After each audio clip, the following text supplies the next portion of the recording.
So here I am at the eastern end of Rochester High Street, and as you would have known from a previous video, I arrived in the UK in Rochester. Not having a permanent home of my own, I stay with a friend in Rochester, so I thought maybe I'll show you a few of the things that you can see in this wonderful historic town. Even the Wetherspoons has a traditional look to it.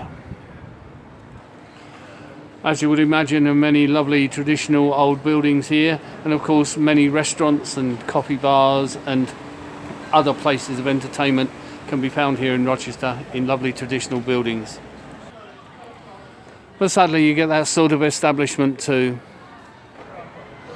Traditional pubs as well as the Wetherspoons. And of course there's the literary connection with Rochester with one Charles Dickens, but of course a little bit incongruous to have an Indian restaurant called the Two Cities perhaps. And what a pity that not all visitor centres can be housed in such wonderful looking buildings as this one.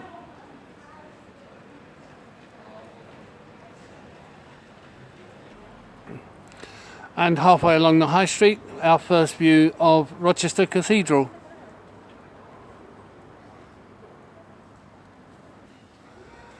And on the first floor of this building, up the stairs behind this modest looking entrance, is possibly the best tea room in the whole high street. And this plaque tells you that King James was kept in this building after his abdication, before he was exiled to France.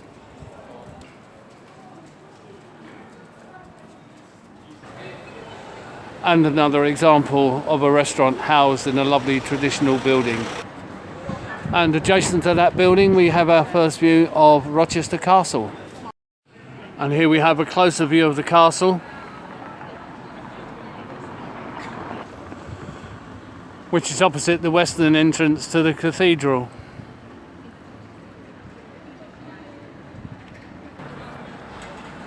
As well as all the usual things you'd expect to find in a medieval castle, the castle also hosts many concerts during the summer, and in fact we've just completed a series of them. Another reference to Dickens, and possibly another.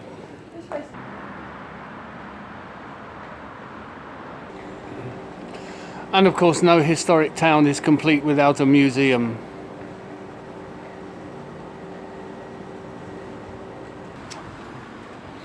And here we are at the western end of the high street with the old road bridge, the new road bridge, and behind that the railway bridge, all spanning the River Medway.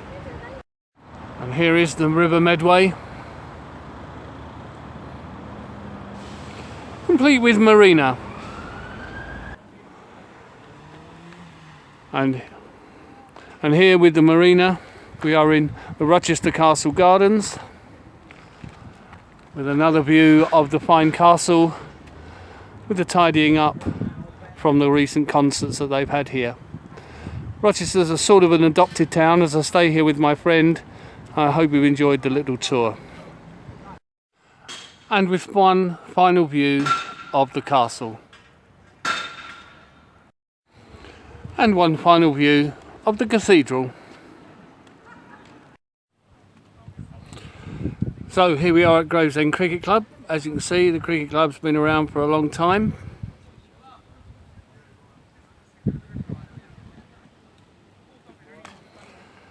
As has this wonderful ground that's actually quite well situated in the centre of Gravesend, not far from the town centre and the train station.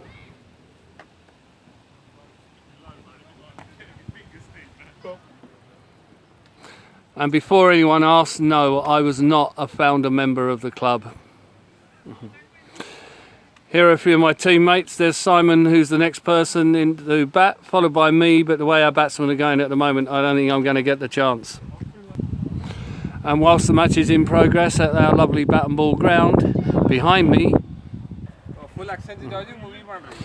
we have some other club members having net practice, amongst them some many old friends who I've played with for many years at this cricket club. Give me a hi, fellas. So this cricket club, Gravesend, and this wonderful ground, the Bat and Ball ground, holds many happy memories for me over the many years that I've played here and the many friends that I have made, and it makes coming home very worthwhile. So there we are, tea time score, first innings, Tunbridge Wells Wednesday, all out for 172, and now it's tea time. So here we are in the pavilion, there's our scorers. Give us a wave, scorers. Thank you very much. So here we are in the pavilion and it's tea time.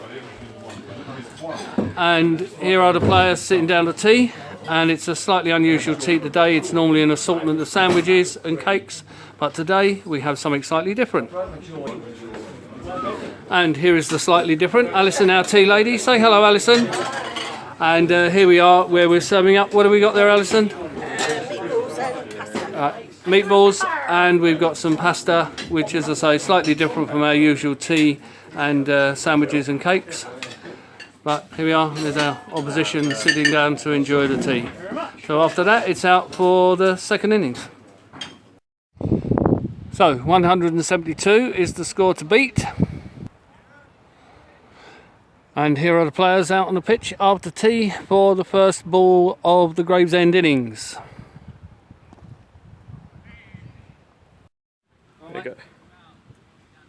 And here's Bob going out to bat at number 4. Have a good one, Bob. Don't let it hit your pads. And so the match is over. The pitch is now protected for the next game. And for those of you who don't know anything about cricket, the scoreboards there shows you that was a win for Gravesend Cricket Club by 7 wickets, and Bob was one of the not out batsmen. Great day, lovely sunshine, nice tea, great friendship and camaraderie on the pitch. It's what cricket's all about.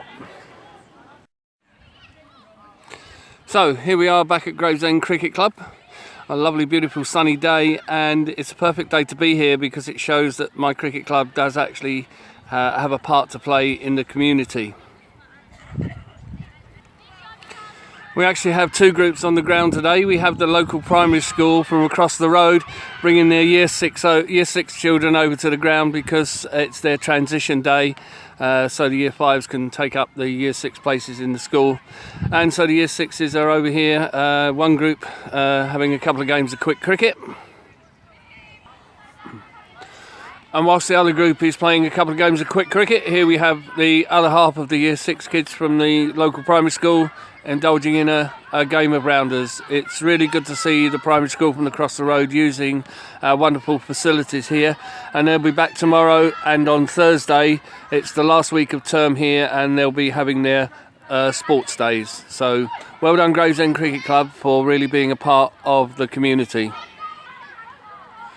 It's actually a great day to be down at the ground because as well as the local primary school, we actually have a special school from just outside of Gravesend who for several years now have been coming down to the ground for an end of term special fun sports day for the kids. These kids are a bit older, they've got a range of disabilities and learning difficulties and so on, but it's just so good to see kids being active at our cricket ground.